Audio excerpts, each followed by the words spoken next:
How's it going, guys? Yung Moto here. Nandito pa rin tayo sa Pagudpod, Ilocos Norte. Pero may isa tayong problema. Babaguhin tayo pa uwi. Kung biyahe natin doon na siguro ang pinakamalakas na hangin, pinakamalakas na ulan. Makakaranas ng mga malalakas na hangin na dulot ni Bagyong Krisingan.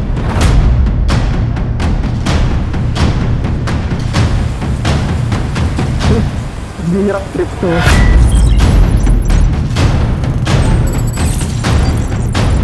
Tignan nyo naman yung view na pinagstayan natin dito sa Pagudpod. Igising ka ng umaga, magkakape ka, tapos ganito makikita mo. Then sa likod, windmill. Sabay mo pa ng ganitong klaseng motor. Ito ang Husqvarna Vitpilen 401. Pinagkatiwala muna sa atin to ng KTM Philippines, Lucky Mappy, para masubukan ang tatag ng bagong Vitpilen. This is all stock, pero guys, tignan nyo to Stock tire niya, naka Michelin Power 6 na agad. Sa X10R ko kasi naka Michelin Power 5 ako, yun yung ginagamit ko pang racetrack. Sobrang ganda. Well, hindi kasing ganda ng talagang pang racetrack oriented tire talaga. Pero sarap niya gamitin in the street at the same time pang racetrack. Obviously, this is the enhanced version o updated version ng power lineup nila. Ito yung pinaka-latest nila, Power 6. And yung mga grooves niya, kung nakikita nyo, malalaki na. Nangahaba na kumpara sa Power 5 na maliliit lang. In-enhance nila ang grip nito pagdating sa mga wet surfaces, pero syempre hindi kasing ganda ng Road 6. Yun talaga pang basaan talaga yung gulong na yun. Ito enhance sa mga wet surfaces sa ulan, at the same time mas pinaganda sa likuan. Pero personally itong gulong na to mas maganda gamitin sa mga tuyong kalsada talaga, kasi doon siya dinesign Ang problema ngayon, mukhang uulanin tayo sa buong ride natin dito sa Ilocos, dahil balita ko signal number 1 daw ngayon. Yun lang medyo hassle. Pero okay lang yun, walang makakapigil sa ride natin. Kakaputi na lang tayo. Tsaka yung mga bag natin, lalagyan na lang natin ng cover para hindi mabasa. Ay, ito ang first time na gagamitin ko ang Power 6 sa basang senaryo. So good luck sa atin. Prep lang ako ng mga gamit, tapos ikot-ikot tayo kung ano mang pwedeng puntahan dito sa norte. Motor na gagamitin ni Ken, itong KTM Duke 390 2023. Crash nito si Jet Li, So ba pakilala tayo, Jet Li? Yun sa dating owner. Sa dating owner. Sa dating owner. Akala ko sa'yo. Sinicure na natin tong tail bag natin. Dito yung mga gamit ko, mga camera, mga damit natin. Hindi waterproof yung bag Meron naman siya kasamang cover para pag umulan. Malikod lang, di ba aabutan to? Mga secure naman. Ano, okay ka na? Oo. At nagsimula na nga. Ang inaalala ko yung biyahe natin. Sa ngayon na yan, ambon-ambon lang. Pero yung dadaanan natin, nakita ko kasi sa weather update kanina, may severe flooding. Gitna ng bagyo, nasa South Luzon yata o pa Central Luzon na. So ibig sabihin yung bugso niya nandito. So dadaanan din to ng mata ng bagyo, malalaman natin yung biyahe. Yung nakakatakot yung flooding. Kasi baka ma-stranded tayo. Stranded tayo. Oo nga, Buzz Lightyear. Okay, tara. Oh, biglang lumakas lalo.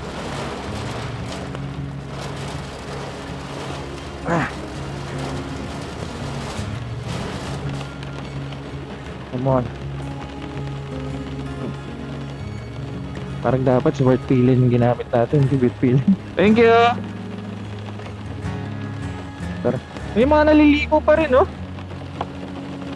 Huwag sana tayo may stranded, no? Ah, fuck. Basa agad yun.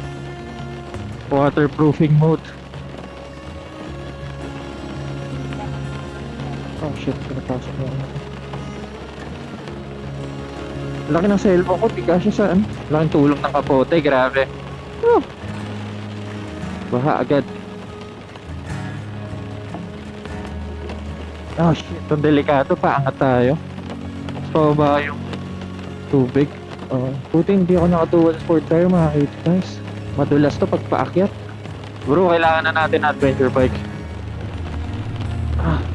Bro, simula dito hanggang dun sa next pupunta natin. Ano yan, windmill? Gano'ng kalayo? 15 to 20 kilometers. Okay, tara. Okay lang, basta safe yung biyahe natin. Sana walang paang madaanan. Wala, hindi na makita yung dagat. Wala tayong kasabay sa daan. Grabe yung ulan. Ay, sana walang landslide. Guys, pasensya na kayo kung di natin masusubukan sa twistes ang Power 6. Delikado. So, pang umuwi ng maayos sa Cavite. Bakit pinapasok yung kaliwang sapatos ko ng tubig?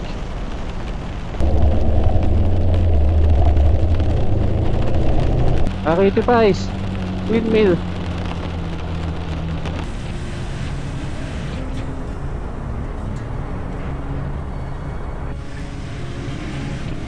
pupuntahan natin doon, napakadilim. Actually, kahit saan ka tumingin, ay dito lang maliwanag yun. Woo! Paparating sa atin yung malakas na ulan, nakikita ko na, oh. Eto na. 3, 2, 1, ito na. Oh, grabe. Maraming salamat, Pagudpod. Hanggang sa muli.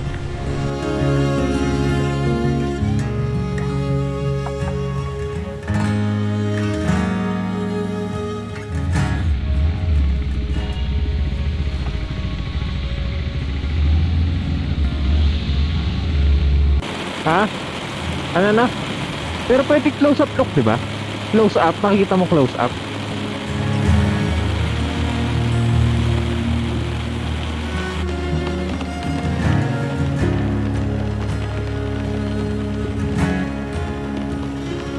Welcome back to Windows.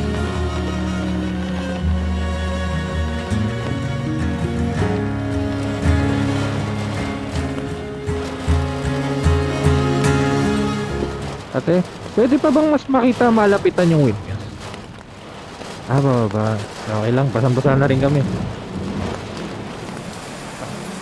Tara. Birang trip to. Ay. Para sa windmill. Close up look sa Baguio windmills.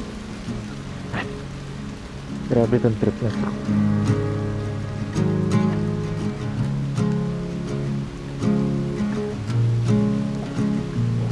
Partida, may bagyo pa yan. Lakas ng alon, no? Para tayong mga astronaut na naka-raincoat. Punta na tayong Lawag, mga k-device. Papuntang Lawag, siguro mga 1 oras kalahati pa to. Ay, pa to? Sabay fucking ka. Dude, nasa harapan mo yung windmill. Sobrang cool na. Guys, ito ang trip.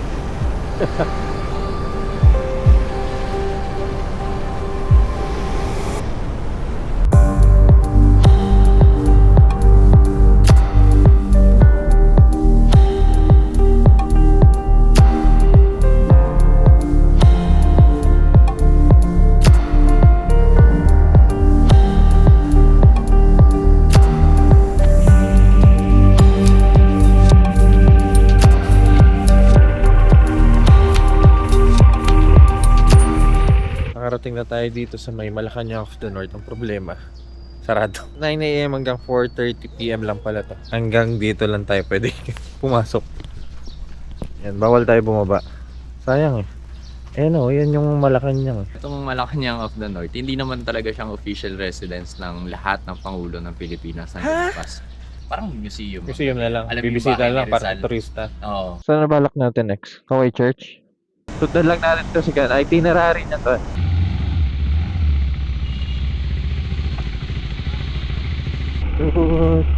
Sobrang cool na simbahan. Ganda tignan ng dalawa, no? Gano'n na lang makakapal to? Makapal pa. Malalim pa, oh. Ang liit lang tignan kapag 150 na power 6. Parang pang sniper lang. Iwan mo natin saglit mga motor dito.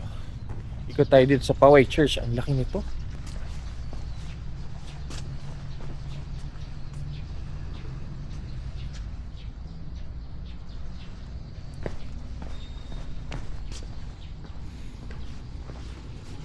Sobrang ganda. K-device, eto ang Poway Church. Meron pa dito ang mga establishment souvenir shop. Meron dito Mariano Marcos State University. Buong ride natin ulan ng ulan. Ang lakas, oh. Bago lang update, signal number 2 daw ang bagyo ngayon dito. Ewan ko nakikita sa video pero sobrang lakas ng hangin. Ngayon naman, diretso na tayo dito. Doon tayo papalipas ng gabi. Okay, ito na. Buong biyahe namin ito na siguro ang pinakamalakas na hangin, pinakamalakas na ulan. Grabe, sakit sa balat. Wala rin ako makita sa dam. Lalay lang tayo. Natangay ako ng kita-kita ko sa harapan kung gaano kalakas yung huwag lang sanang may lilipad na sanga o kung ano.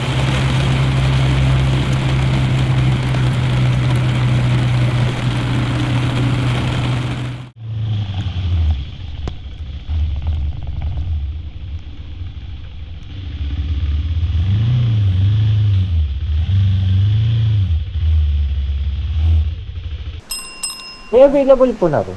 Tapos ko parang aquarium na. Tanong natin ito. Guys, time check.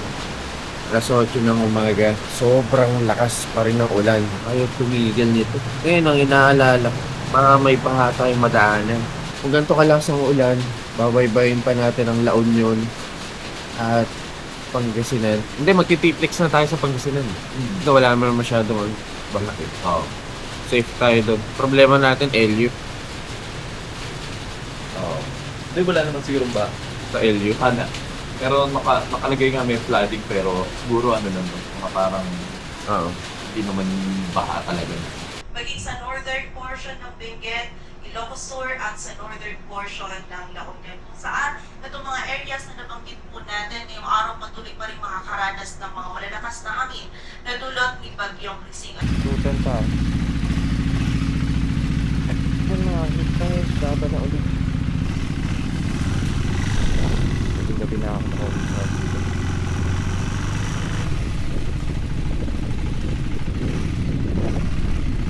Ito, mga printer yan.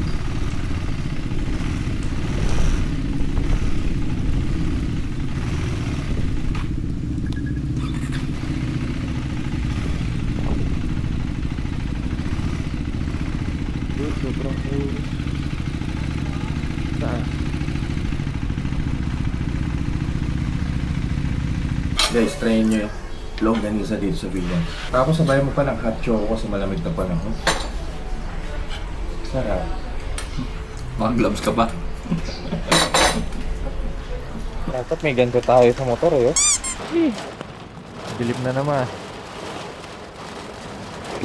Lagi na lang umuulan. Ayun na, bumuhos na ng malakas na naman.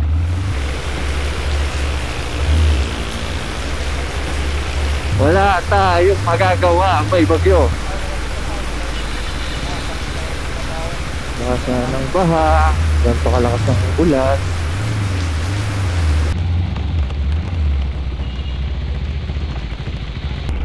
Dito ka bibili? Sige. Ayan, bilihan ng pasagubo.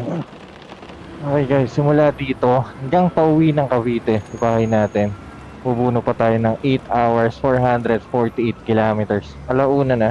Sabi natin yung mga alas 10, ganun oras ako makakauwi. Okay ka na? Ayan, medyo tumila yung ulan.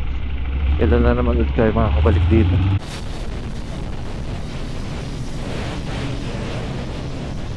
Taas na ng tubig oh.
Tayo pa rin tao. May bagyo na't lahat. Nasa Elio pa sila.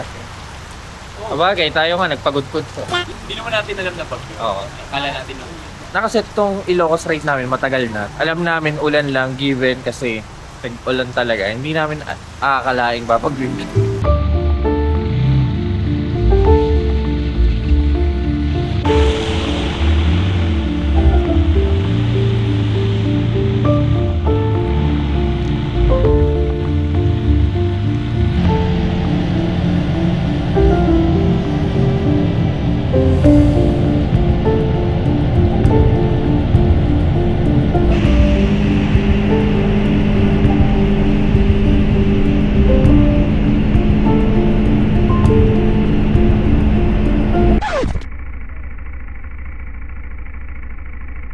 Tugod ko na. Buhangin, no? So, sports bike, hindi ganyan. Hindi, malayo.